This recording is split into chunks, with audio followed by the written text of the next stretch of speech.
Bien, buenas tardes de nuevo. Disculpen la tardanza, pero el señor se perdió. Pero en fin, lo interesante es que esté aquí y que nos hable de José Gaos, que es lo importante. Bienvenidos al Ateneo, muchas gracias por asistir esta tarde a la quinta conferencia del ciclo Recuperación de relevantes personajes asturianos olvidados. En esta ocasión, don Teófilo Rodríguez Neira nos hablará del filósofo gijonés José Gaos y González Folda, transterrado, como él mismo se denominó, en México tras la Guerra Civil, y donde creó en sus universidades toda una escuela de pensamiento. Gaos fue discípulo de García Morente, Zubiri y Ortega y Gasset, a que le unía una gran amistad. Seguro que recuerdan ustedes a su hermana, la actriz Lola Gaos, que interpretó papeles desgarrados en el cine, teatro y televisión. Pero para hablarnos de este personaje asturiano y gijonés olvidado, está con nosotros, como ya indiqué, don Teófilo Rodríguez Neira, doctor en Filosofía por la Complutense de Madrid, catedrático de Institutos de Enseñanza Media, catedrático de Teoría e Historia de la Educación en la Universidad de Oviedo y profesor emérito. En los últimos años se ha ocupado sobre todo de antropología pedagógica y filosofía de la educación, desarrollando numerosos trabajos de investigación. Ha publicado numerosos libros y artículos. En Cuadernos del Norte publicó José Gaos, La vida subjetiva como forma y categoría de la realidad, y en la revista El Basilisco, José Gaos, La idea del mundo. Es, por lo tanto, un gran conocedor del personaje de hoy. Muchas gracias, don Teófilo, por acompañarnos hoy, y cuando quiera lo escuchamos. Muchas gracias, Nolois, por esta presentación. Y siento mucho llegar tarde porque es que me perdí y tuve que coger un taxi para que me trajese aquí, y aquí preguntaba ¿dónde está el Ateneo? Y me mandaban por un lado, por otro, pero es posible que el Ateneo sea tan poco conocido así en la gente que va por la calle. Bueno, me sorprendió muchísimo. El caso es que he podido llegar aquí con gran dificultad y siento que ustedes me hayan tenido que esperar durante este tiempo. Lo siento muchísimo. Pero bueno, estamos aquí y vamos a ver si podemos disfrutar con las ideas de Gaos y con ello podemos acercarnos un poco y conocerlo, porque Gaos es un asturiano ilustre, es una personalidad del siglo XX, sin el cual nosotros no hubiésemos podido acceder a parte de la cultura europea. En concreto, no hubiésemos podido acceder a Heidegger, cuya traducción ha sido obra de Gaos, una traducción a la que acompañó con casi un libro completo que publicó después el Fondo de Cultura Económica como libro separado, y nos permitió ir desentrañando las expresiones de difícil acceso de Heidegger, de modo que a Gaos le debemos muchísimo. Aparte, le debemos su pensamiento y sus aportaciones. Entonces, hay muchos puntos de vista desde los cuales podía tratarse la figura de Gaos. Uno de ellos es el punto de vista político, tan de actualidad, y que nos permitiría pues desentrañar muchos aspectos de la política. Otro de los aspectos es la universidad, que hoy está precisamente en el punto de mira de miles de estudiantes, y que, bueno, cuya interpretación a través de Gaos nos permitiría descubrir muchos aspectos de la universidad y de lo que debe ser la universidad. Puede ser tratado también desde el punto de vista de la historiografía. Precisamente Gaos creó una escuela de historiografía en México. Yo he preferido traer aquí, para su consideración y para la discusión, la visión de Gaos desde el punto de vista de una de sus aportaciones más excelsas, Yo titulo esta intervención Gauss, el yo como individualidad. El yo como individualidad, fíjense ustedes, el yo como individualidad. Y recojo aquí, para empezar, si ve, don Luis, que me excedo en el tiempo, pues me dice, para allá, y yo me detengo y remato la faena pues rápidamente. Pero he recogido aquí para iniciar el tratado de Gauss y la consideración sobre Gauss en esta visión de Gauss del yo como individualidad, es decir, yo, cada uno de ustedes, cada uno de nosotros, yo como individualidad, he recogido precisamente pues algunas sentencias. La primera, claro, la de Gauss, que así en la primera sentencia dice: cada uno de nosotros viene al mundo como individuo singular e irrepetible. Fíjese, cada uno de nosotros, cada uno de ustedes, cada uno de nosotros, venimos al mundo como individuos singulares e irrepetibles. No hay otro como ustedes. Cuando cada uno de ustedes vaya desapareciendo, no tienen sustituto, ni hijos, ni parientes, ni nada. Somos únicos e irrepetibles, según la expresión de Gauss. Pero he cogido aquí, para situar esta expresión, otra expresión de una de las pensadoras más ilustres del siglo XX, Hannah Arendt. Hannah Arendt. Precisamente las mujeres deberían leer las obras de Hannah Arendt, porque es una de las pensadoras más importantes del siglo XX. Hannah Arendt dice, y recojo esta expresión, la pluralidad humana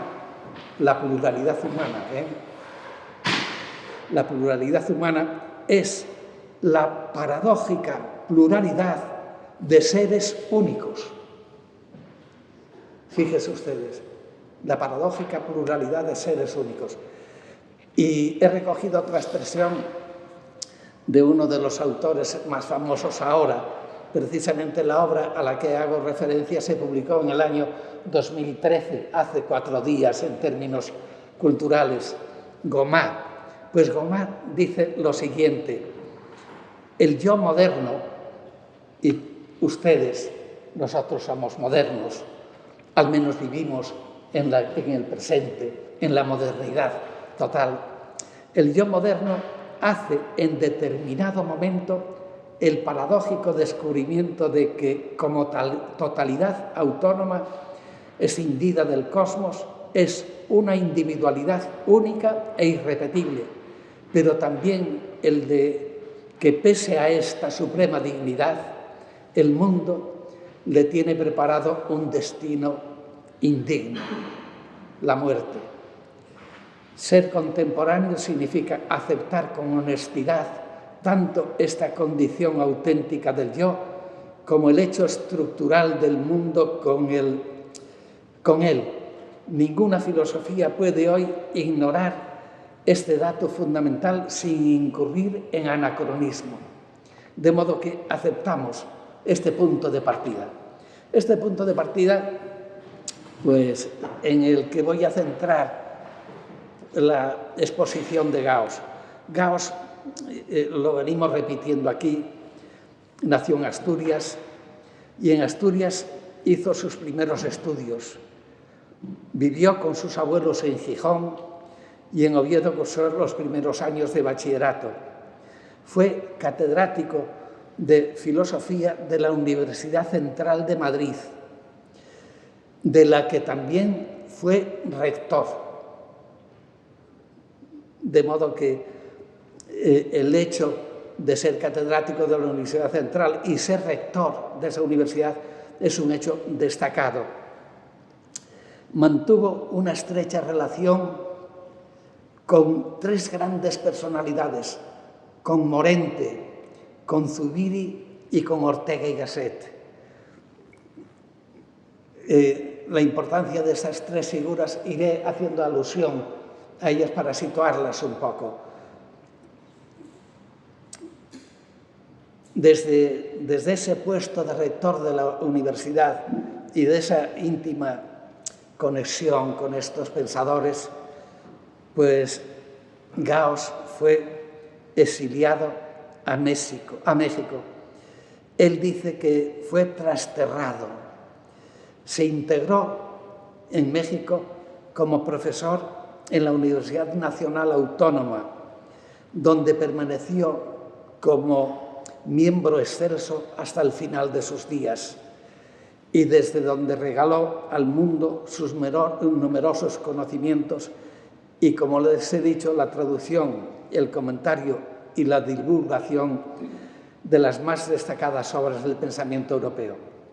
Gauss es, sin duda, una gran personalidad a la que Gijón debe alguna consideración.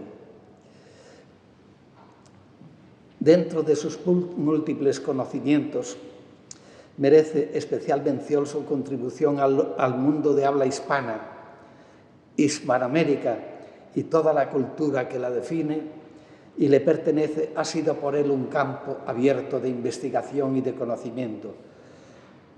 A él se debe el descubrimiento de nuevas dimensiones, de nuevos horizontes y de peculiaridades históricas.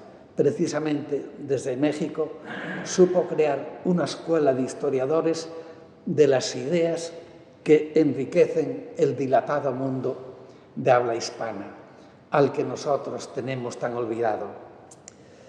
Para percatarse del inmenso caudal de conocimientos de Gauss, para darnos cuenta, pues sería suficiente con asomarse a las 478 páginas de una obra suya, Historia de nuestra idea del mundo, que yo he presentado en un artículo años ha. Nunca agradeceremos suficientemente a Gauss sus esfuerzos por explorar el presente y por acercarnos a lo más selecto del mundo europeo.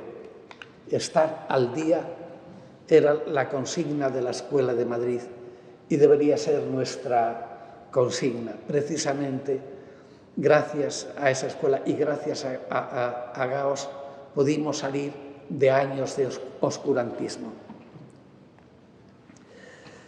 Bueno, pero ¿qué es lo que podemos destacar de Gauss desde el punto de vista filosófico?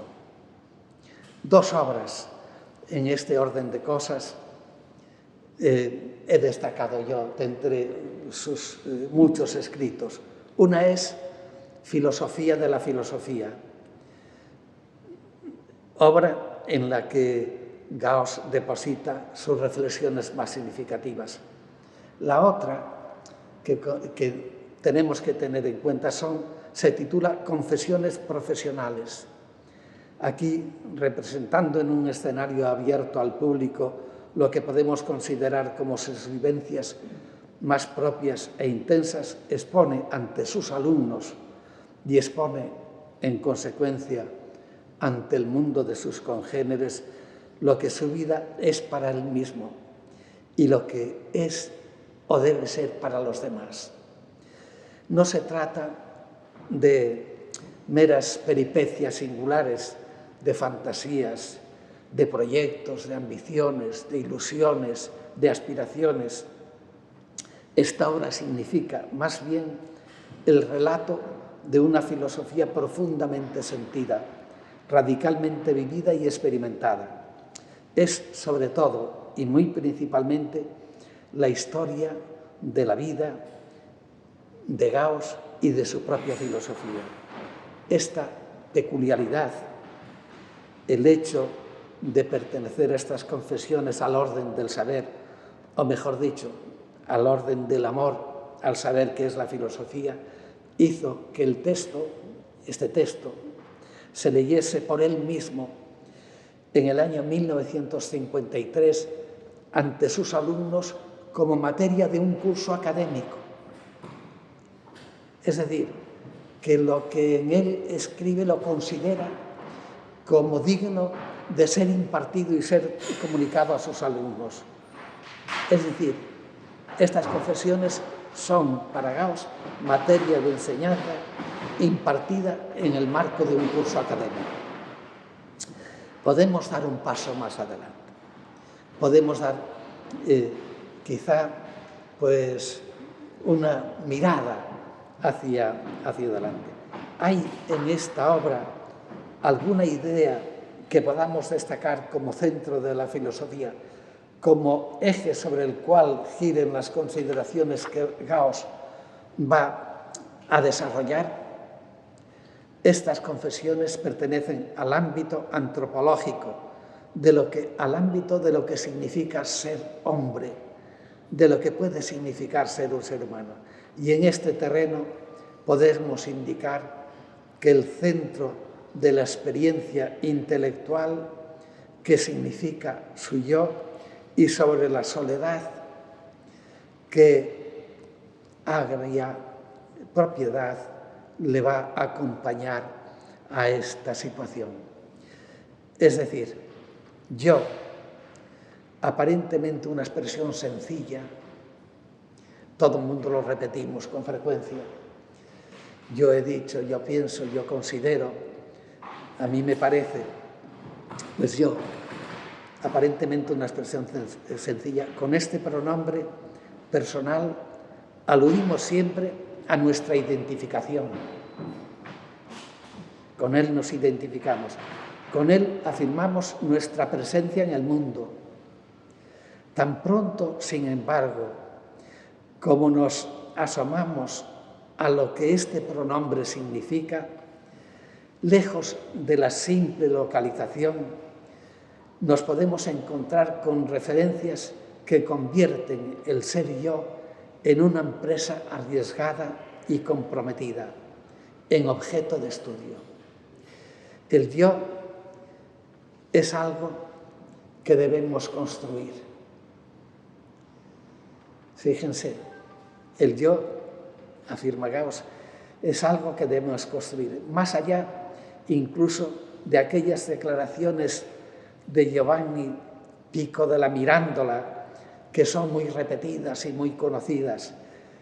Pues este autor, ya en el siglo XV, Pico della Mirandola, decía: no te he dado, oh Adán, pone estas palabras en bocas de Dios, no te he dado, oh Adán, ni un puesto determinado, ni un aspecto propio, ni prerrogativa alguna, porque tal puesto, tal aspecto, las prerrogativas que tú deseas, todo conforme a tu voto y consejo, las obtengas y conserves.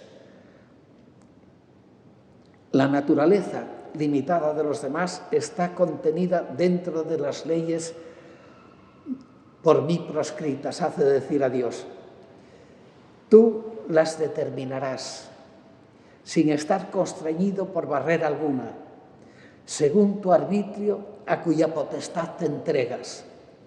Te puse en medio del mundo para que tú escogieras todo lo que de mejor se encuentra en él.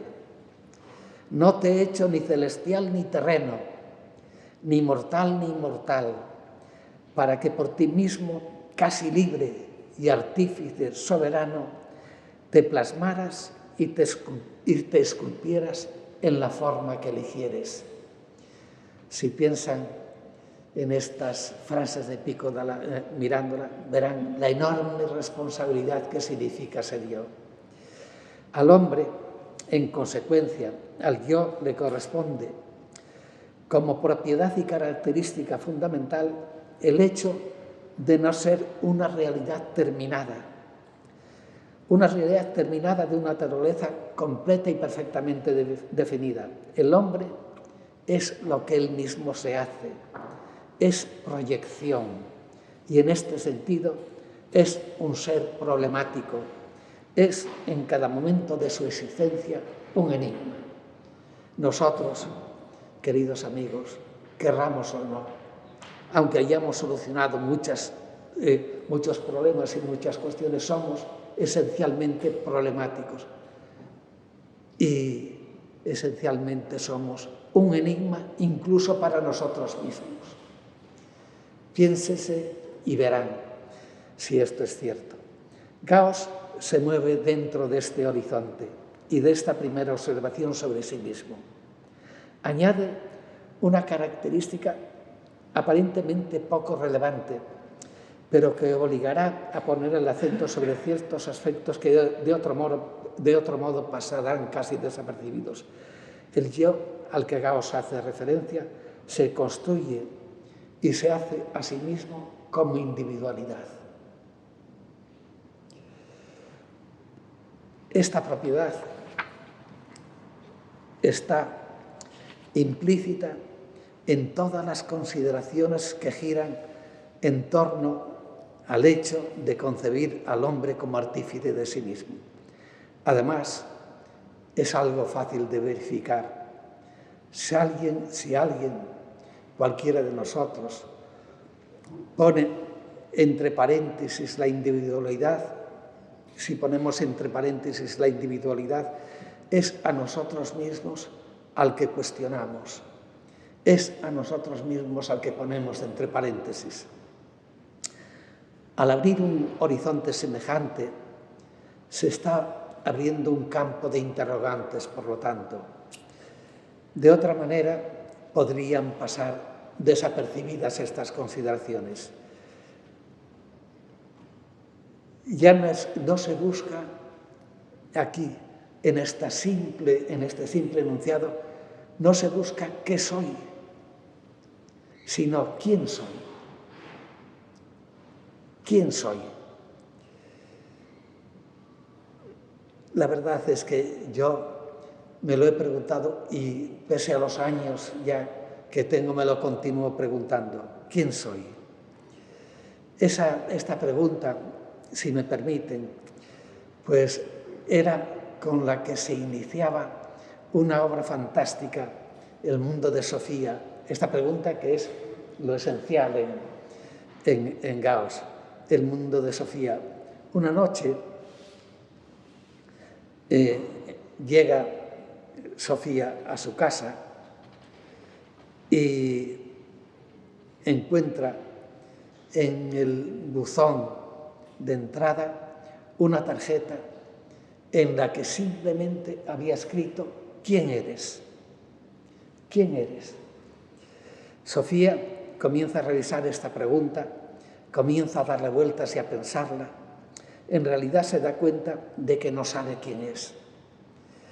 Movida por este interrogante, se puso de pie de un salto y entró en el cuarto de baño con la extraña carta en la mano. Se colocó delante del espejo y se miró fijamente a sí misma. Soy Sofía Amundsen, como cualquiera de nosotros. Yo diría Teófilo Rodríguez, Luis, cualquiera daríamos nuestro nombre. La chica del espejo no contestó ni con el más leve gesto. Hiciera lo que hiciera Sofía, la otra hacía exactamente lo mismo.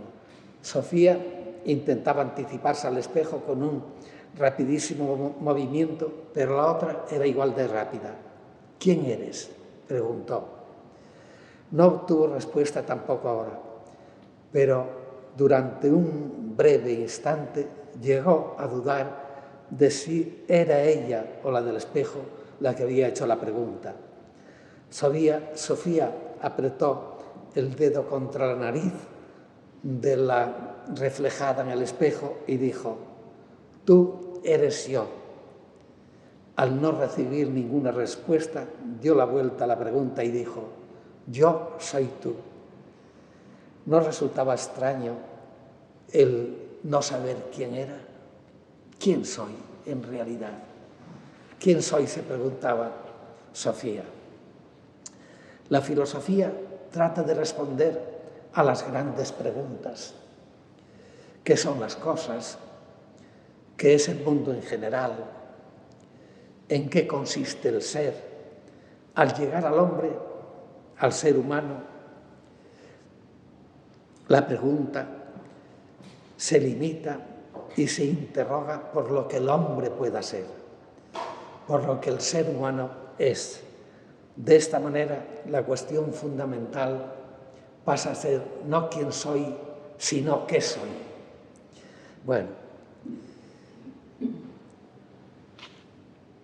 fíjense, si repasásemos aquí toda la historia de la filosofía, yo he dado clases durante muchos años de historia de la filosofía, pues nos encontraríamos con que no aparece nunca la pregunta ¿quién soy? Lo que aparece es en qué soy. Una de las figuras representativas con las que se inicia la época moderna es Descartes. Ustedes han oído hablar de Descartes. Pues bueno, en las meditaciones metafísicas pone él, resumiendo su interés por el ser humano, esta pregunta, no quién soy, sino ¿qué es el hombre? ¿Qué es el hombre? Y el hombre, dice Descartes, es una cosa que piensa. ¿Y qué es una cosa que piensa? Es una cosa que duda, que entiende, que afirma, que niega, que quiere, que no quiere, que imagina también y que siente. Sin duda, no es poco, si todo eso pertenece a su naturaleza. Pero la pregunta que realmente subyace en estas afirmaciones que cualquiera de nosotros podía suscribir, ¿verdad? Es ¿qué soy? No quién soy. No quién soy. ¿Qué soy? Esta es entonces la pregunta que se ha hecho la filosofía a lo largo de la historia. Pero la pregunta que ahora se hace Gauss no es ¿qué soy?, sino ¿quién soy? ¿Quién soy? Si volvemos a la obra citada de Gardner, nos encontramos con el hecho de que esa pregunta, ¿qué soy?, es la pregunta de la filosofía en general. Solo cuando la protagonista llega a recorrer todas las investigaciones mediante las cuales se trata de descubrir eso de que soy, Sofía siente de una manera insólita que ella misma era una persona única. No era solamente un ser humano, no era solamente una chica de 15 años, era Sofía Amundsen, y solo eso. Si nosotros volvemos sobre nosotros mismos, decimos, yo soy fulano de tal, y solo eso. Y aquí está Gauss, en el centro de estas cuestiones. Está Gauss preguntándose quién soy. Bueno, quizá pues voy a leer un texto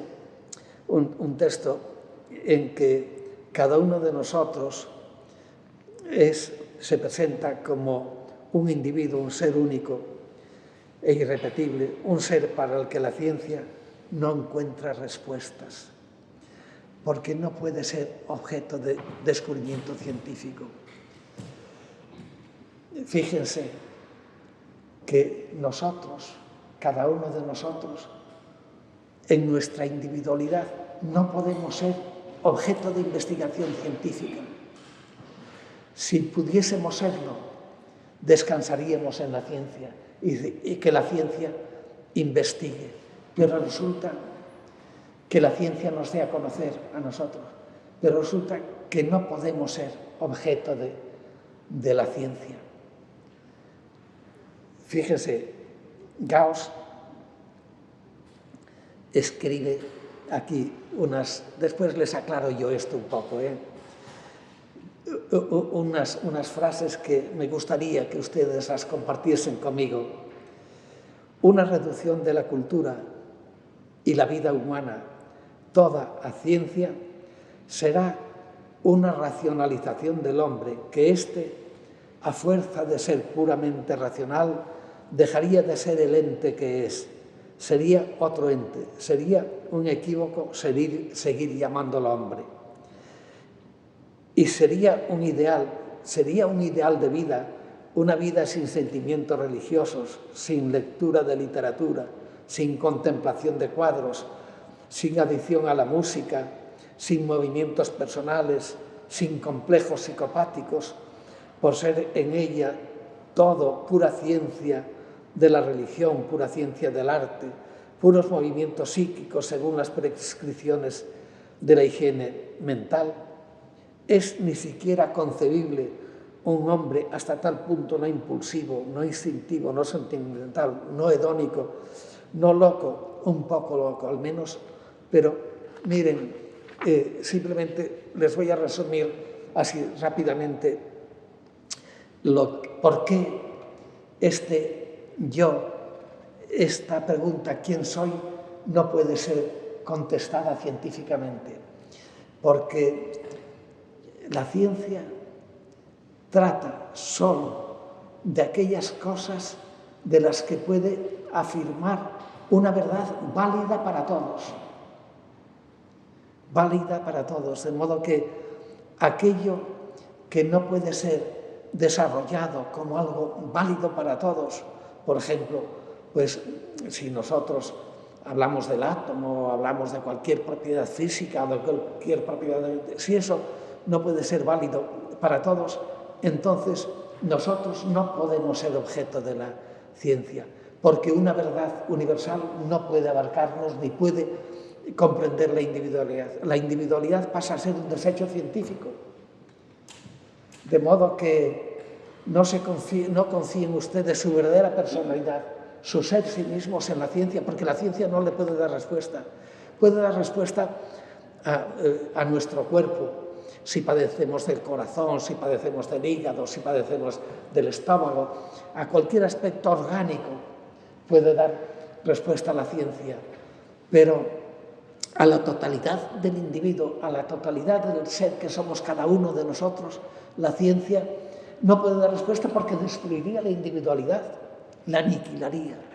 Este es entonces el problema, esta es la cuestión.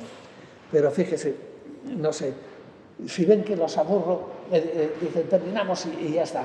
Pero miren, quería situarles un poco históricamente este hecho de Gauss. Si ustedes lo piensan, dicen, bueno, pues lo aceptamos. Pero, ojo, con esto están invirtiendo un poco muchas de las teorías que han alimentado nuestra vida. Les voy a recordar solamente, así como de pasada, un texto en el que dos autores muy conocidos, sobre todo Adorno y Max Horkheimer, estos dos autores, al referirse al individuo, al hombre, dicen lo siguiente.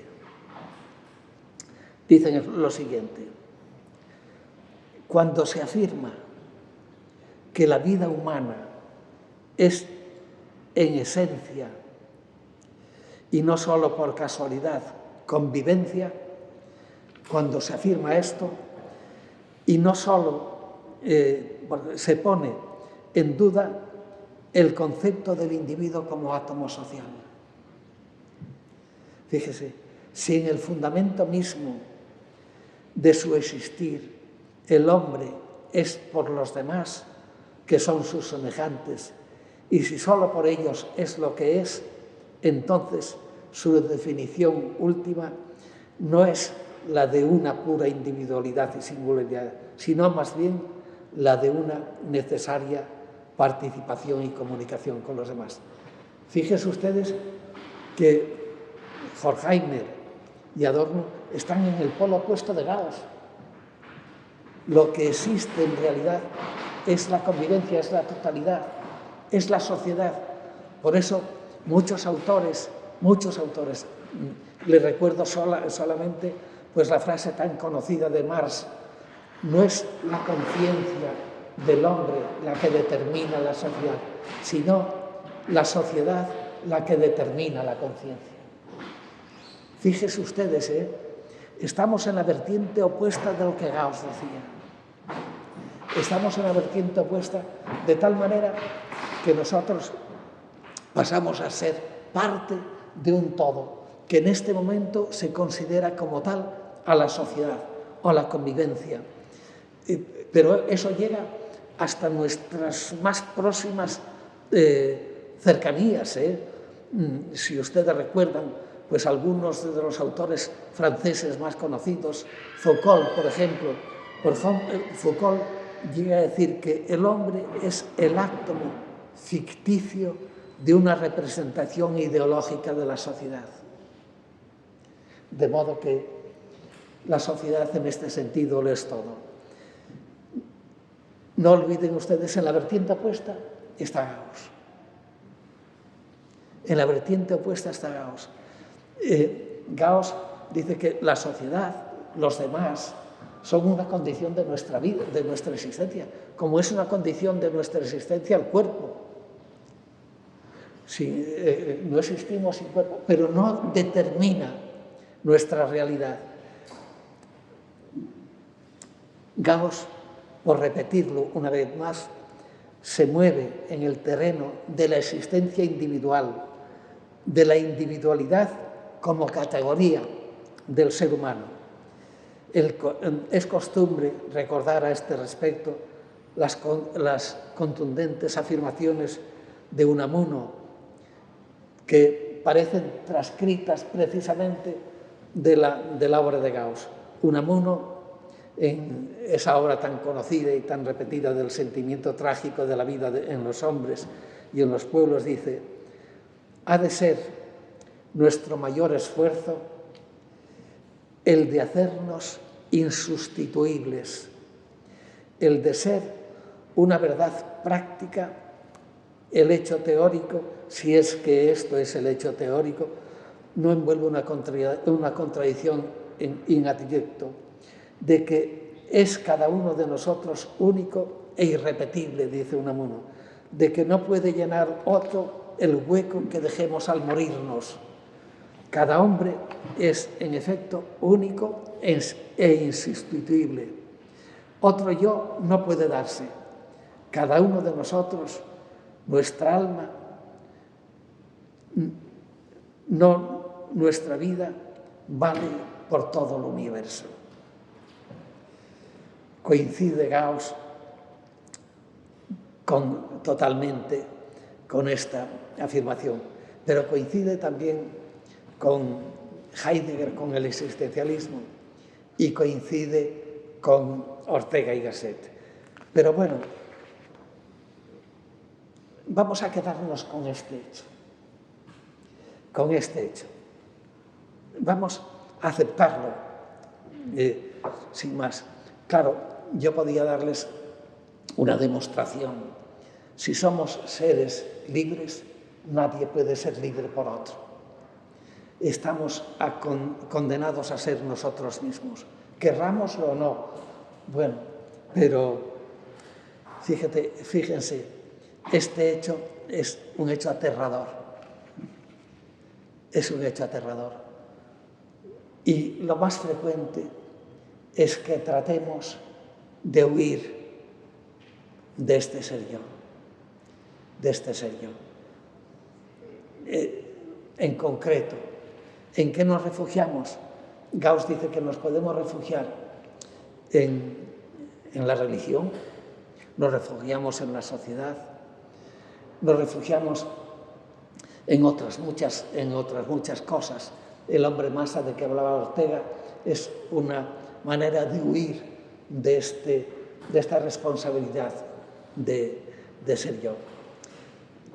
Pero, entonces, ¿por qué esta responsabilidad? ¿Por qué el ser yo entraña todas estas dificultades? ¿Y por qué tratamos de huir? ¿Por qué no nos enfrentamos con este hecho? Y Gauss dice que el ser yo es ser una individualidad única e irrepetible, nos condena a la soledad. Nos condena a la soledad. Piénsenlo ustedes. Aquí estamos un grupo de personas un grupo de personas, tratamos de comunicarnos entre nosotros, tratamos de descubrir lo que significa una forma de pensamiento, lo que significa ser yo, lo que significa responder a esa pregunta de quién soy, y nos encontramos con que soy una personalidad única e irrepetible, pero estamos condenados a la soledad. Y de la soledad se trata naturalmente de escapar.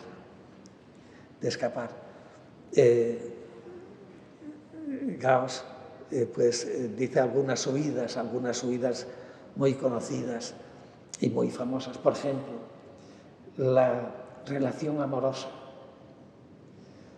como una relación de entrega al otro.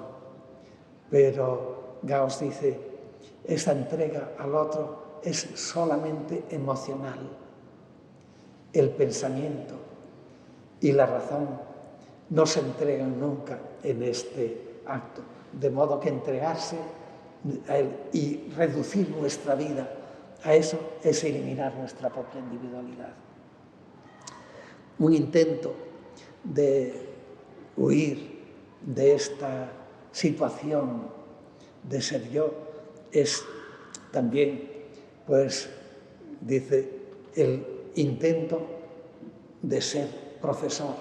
Dice, hay en los profesores, no cabe duda, una gran generosidad. Tratan de compartir algo, de comunicar algo, de indicar aspectos y cosas. Pero hay profesores que ejercen este acto como un acto de dominio, vanagloriándose y dominando a los demás, con lo cual tratan de huir de sí mismos. Y Gauss repite, una huida es también la política, es curioso, el ejercicio de la política como forma de Estado. El político encuentra su grandeza dominando a los demás e impartiendo leyes como si fuese Dios. Y eso, dice Gauss, es una forma de huida del ser uno mismo. De modo que no es un servicio. Si fuese un servicio, podría ser aceptado siempre y cuando no obligue a los demás a renunciar a ser ellos mismos.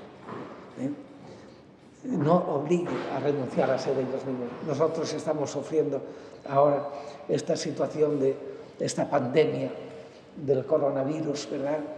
Y nos tenemos que enfrentar colectivamente a ella, porque es contagiosa, pero entregarnos colectivamente a solucionar este problema no quiere decir que renunciemos a ser nosotros mismos, porque si renunciamos a ser nosotros mismos, dejamos de ser. Miren, voy a pasar casi todo esto y voy simplemente a decir, pues en forma de conclusión, algunas cosas repitiendo las palabras de Gauss. Existen formas de ser yo viles, existen formas de ser yo, existen formas de intentar responder a esta pregunta, ¿quién soy?, mediante algunas cosas que todos ustedes conocen. Algunos intentan resolver este problema acumulando riqueza. ¿Por qué? Porque ello les da la sensación de poder sobre objetos y cosas, sobre bienes y personas. Y con esto, pues lo que hacen es eludir su propia responsabilidad para consigo mismos, encontrando en esta conducta un comportamiento realmente falaz. Aquí estamos en este peculiar momento, aposentados en nuestra puntual realidad. Estamos intentando comunicar algo que nos permita entendernos y entender a otro, descifrar lo que Gauss dijo y lo que quiso decir. Estamos intentando ver lo que él fue capaz de ver y escribir, sabiendo que al hacerlo no queremos suprimir la peculiar singularidad de su personalidad. Queremos dejar constancia de lo que pueda significar el hecho de ser un individuo, de lo que nosotros podemos significar en cuanto tales, en cuanto seres también individuales. Por de pronto, y recordando todo lo que venimos diciendo, la individualidad no es una peculiaridad que nos instale en la comodidad, en lo confortable y en un sosegado reposo, porque ser individuo es más bien, repitiendo lo que venimos diciendo, inquietud. Es una rotura permanente con todo aquello que nos rodea y tiende a poseernos, a dominarnos y reducirnos. Ser un individuo implica más bien un desgarro, un sobreponerse constante. Cosa terrible, dijo Gauss, esta de ser individuo, porque ¿qué es ser yo sino este pensar no compartido, no comprendido, este amar sin fusión del espíritu, este estar en mí a destiempo, este ser en la sola realidad de este Augenblick, del punto de vista de este momento. En cualquier caso, sometidos a este riesgo inapelable de ser individuos, a este imperativo de ser yo mismo, para no hundirnos en la masa indiferenciada de ser simplemente algo, no podemos dejar de pensarnos, de afirmarnos, de sernos de la mejor manera posible. Ortega y Gasset decía que ser yo es un acto heroico. Verdaderamente, ser uno mismo es mantener la propia realidad en su singular existencia, resolviendo en cada momento libremente las posibilidades que se nos abren y mediante las cuales llegamos a ser lo que realmente somos. Esta peculiaridad, si contemplamos el mundo en torno, independientemente de las huidas que ya hemos mencionado, está sometida a múltiples desviaciones. Quizá, si ustedes piensan en todo lo que en la vida les ha deparado y les depara, verán que muchos intentos de relacionarse con los demás entrañan en realidad un deseo de impedir que esos otros sean realmente seres individuales e independientes. Entre ellos, quizá todos nosotros hayamos visto más de una vez como formas realmente dominantes cosas como la seducción, seducir. Fernando Vela, de quien he escrito un libro, otro de los asturianos ilustres, decía que la seducción es un intento fallido permanentemente de apoderarse del otro. Es no fíjate en mí, sino entrégate a mí, seducir. Engañar. ¿Cuántas veces nos engañamos y engañamos?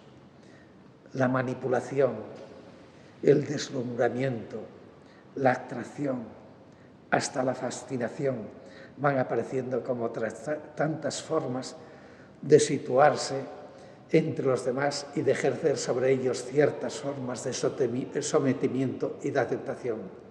Son formas mediante las que se puede pensar en uno mismo como alguien sobresaliente y digno de admiración, como alguien que es capaz de conseguir que los demás giren en su derredor y de alguna manera estén bajo su control.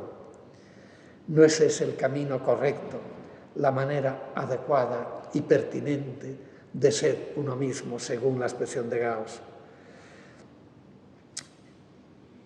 Quiero recordar aquí, simplemente por este fenómeno, algo que he recogido entre mis notas.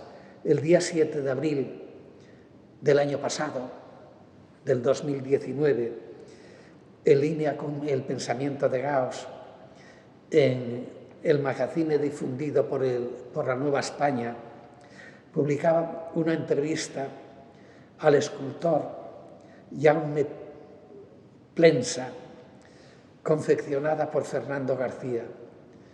El escultor hacía la siguiente afirmación, la siguiente confesión: me he mantenido siempre en algo para mí muy importante, que es la búsqueda obsesiva de quién soy yo y hacia dónde voy. Si no nos contamináramos con la información exterior, cada persona sería un genio, porque una de las características clave de la información es que nos informiza, nos uniformiza, nos hace uniformes. Por eso me habrá oído decir que con mi obra, dice el escultor, trato de generar silencio para que cada persona esté consigo misma, lo cual es más complicado de lo que parece. Para Gauss, ser yo es mantener la propia individualidad en el filo de su real singularidad. Ser yo es pensarse y serse de la mejor manera posible. Ser yo es ser alguien y no simplemente algo con lo que se pueda contar. Quizá la respuesta a esta pregunta inquietante, ¿quién soy?, venga dada en esta mera aceptación de sí. En cualquier caso, yo estoy seguro de que todos nosotros preferimos ser alguien y no meramente algo, compartiendo con Gauss el riesgo que esa decisión pueda implicar. De modo que decidámonos a ser alguien si no queremos estar condenados a desaparecer. Bueno, y con esto, si les parece, abrimos paso a la discusión y al comentario. Si quieren hacer alguna pregunta. El pensamiento de Gauss va preferentemente a quién soy, pero yo no sé si se planteó por qué soy y para qué soy. Bueno, vamos a ver.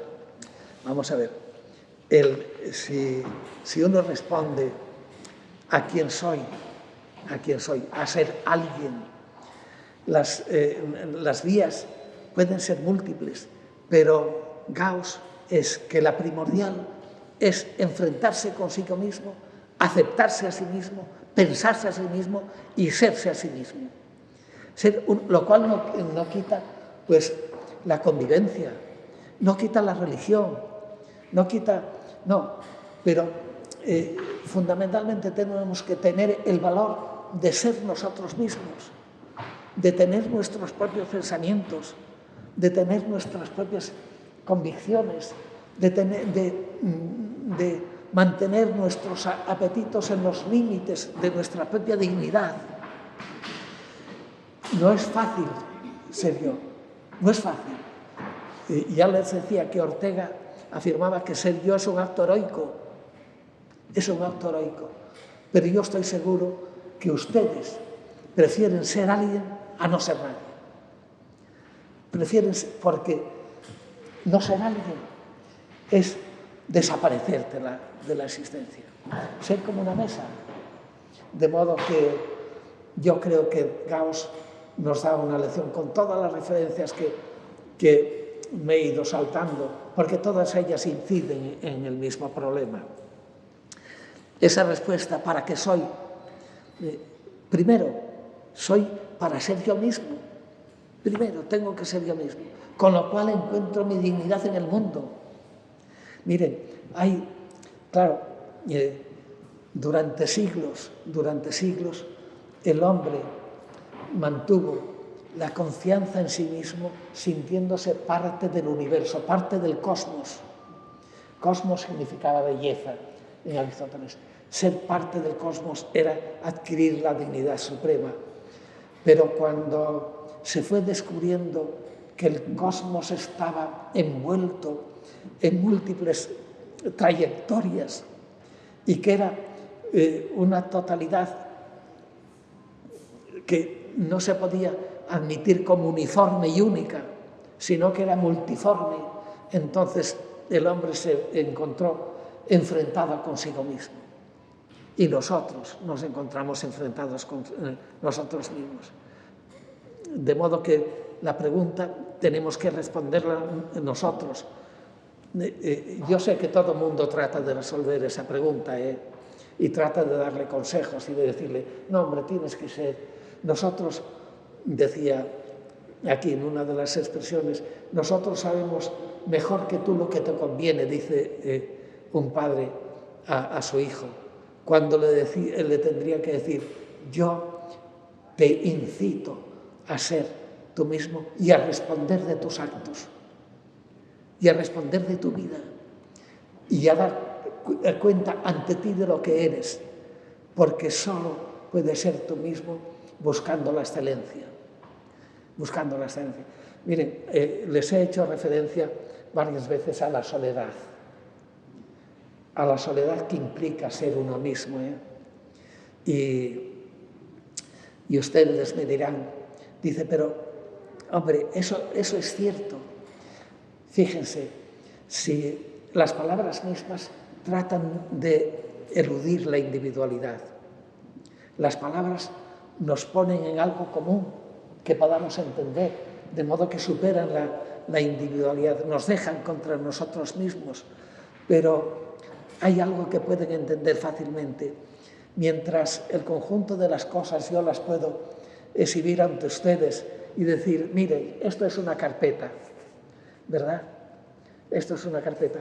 Pues gran parte de lo que somos no pueden mostrarlos así. Por ejemplo, la tristeza. Nadie puede coger un trozo de tristeza y decir, mira, pruébalo. Puede decir, estoy triste, pero el otro lo interpreta a la manera general de estar triste, pero no puede nadie coger un trozo de tristeza y compartirlo con alguien. Como la mayor parte de las cosas que nos suceden, ser nosotros mismos es realmente encontrarnos en esa frontera terrible de aceptarnos y de querer ser de la manera más excelsa que podamos. Este es el mensaje de Gauss. Y yo, con compartirlo con ustedes, pues me conformo y me doy por satisfecho. Muy bien, muchas gracias.